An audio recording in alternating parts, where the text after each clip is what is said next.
Thank you, Mr. Speaker. I rise in strong support of H.Res 418, a resolution urging the Government of Burma to end its persecution of the Rohingya people, and yield myself as much time as I may consume. The gentleman from New York is recognized for as much time as he may consume. Thank you, Mr. Speaker. I would like to thank my good friend and co-chairman of the Tom Lantos Human Rights Commission, Mr. McGovern, the gentleman from Massachusetts, for authoring this important resolution.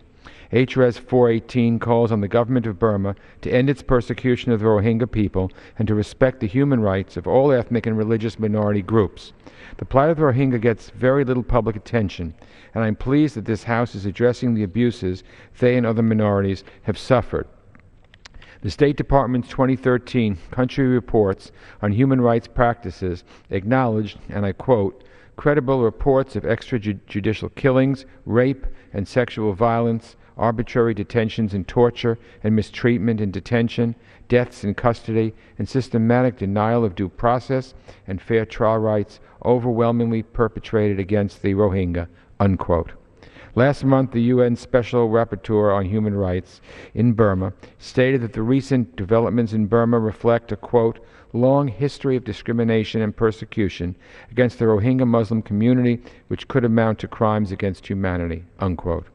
The UN has also described the Rohingya community as virtually friendless because they are denied citizenship and face severe restrictions on marriage, employment, health care, education, and daily movement.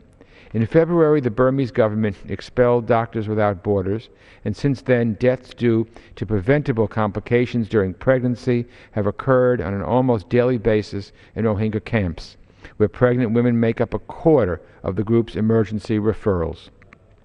Mr. Speaker, as the Government of Burma transitions from decades-long military rule to a civilian government, it is important to hold it accountable for persistent human rights abuses.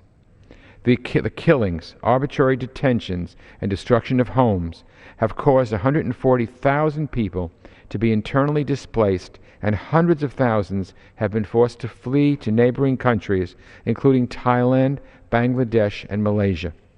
If Burma truly seeks to rejoin the international community, the manner in which it treats its own people will be a key marker of the government's sincerity. Burma must abide by human rights principles of equality and human dignity, and this resolution calls upon the Burmese government to do just that.